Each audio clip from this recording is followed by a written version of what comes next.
number that can we come directly to you, sir? I mean, he's here. So you can go directly to him if you need more information. But I reckon the point is a summary. Again, stepwise, how can individuals run that? So that's your own question for Pastor. Okay, I think I have one for Mr. Ojo. Oh, okay, good. So what is the interest rate of High Bank? Okay, fantastic. All right, so does the acquisition process typically take? How long does acquisition process typically take? How long? And then for Mr. Martins, I'd like you to take this. What are the benefits of digital property platform versus physical estates? Digital property platform. So over to you. We start with. What's the interest rate? Let's start with Mr. Ojo. I think that's the shortest and simplest. Okay, of all the questions. The interest rate actually fluctuates, right? Because, we are also operating in a market. And so just as the market is moving, we also move. But at this moment, the interest rate is about 23.5%. We will ensure that is lower than, the inflation rate, which means that it is more expensive for you not to take it.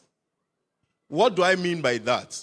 That means that if you don't buy the property now and you consider the inflation rate of 30-something to 40-something %, that means that in the next 1 year, what the value of the property will be, it will be more expensive than taking a loan today and buying it.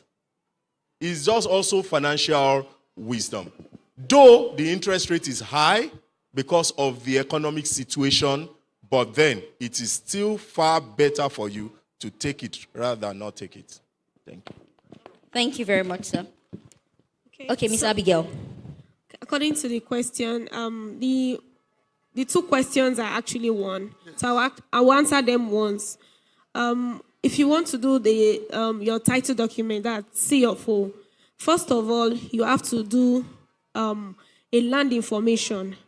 Land information actually tells you what type of CFO are you doing. So we have different type of CFO. We have the deemed grant consent and we have the regularization. So first of all, when you do your land information, but before then, you have to chart that property. That's the preliminary. Having your survey, when you get your survey, you chart it to even know if this place is a place you can do a CFO on. What title are you doing on that land? Say, for example, there are places at Ibejuleki that they are excised location. So there are lands that have gazettes. So you know that when a land already have a gazette, you are doing governor's consent. So you charting the property makes you know the status of, is it a governor's consent we are doing here? Is it a CFO we are doing here? What type of title are you doing to start with?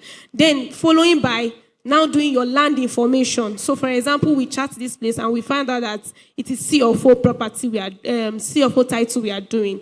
Then, now I want you to just, so that I can run through it, the requirements for CFO. So, I want to talk about the requirement for CFO for Lagos State and Ogun State. So, if you have your pen, you can just, let me list it out for you, because if I start explaining one by one, I might not leave here today. So, okay.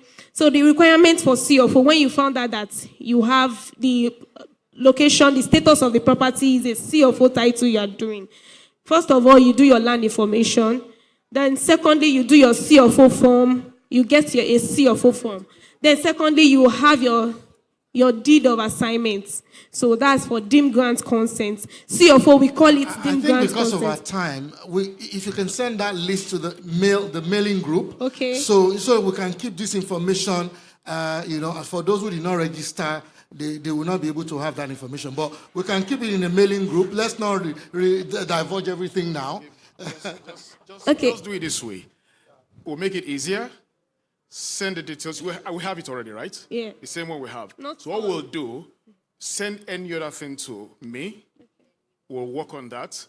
those who would need it will send to them because of time, and also it's going to be voluminous. People may not have the time to start writing those details now. You get the point. So let's do that way. Thanks. Okay, so after getting your requirements, all the procedures, the requirements you need, because there are some documents you actually need to start the processing. After you are done doing this processing, then the CFO now pass through registry, where they now register it. It's a process. It's not a title that you get today when you start the processing. You can't get it. It takes like 3 months or 4 months to get a CFO, a governor's consent. But for CFO, it's less than 1 year. So it's when you have this your requirements, then we start the processing, and it gets to the registry, and then it gets registered. So every deed of assignment that is registered is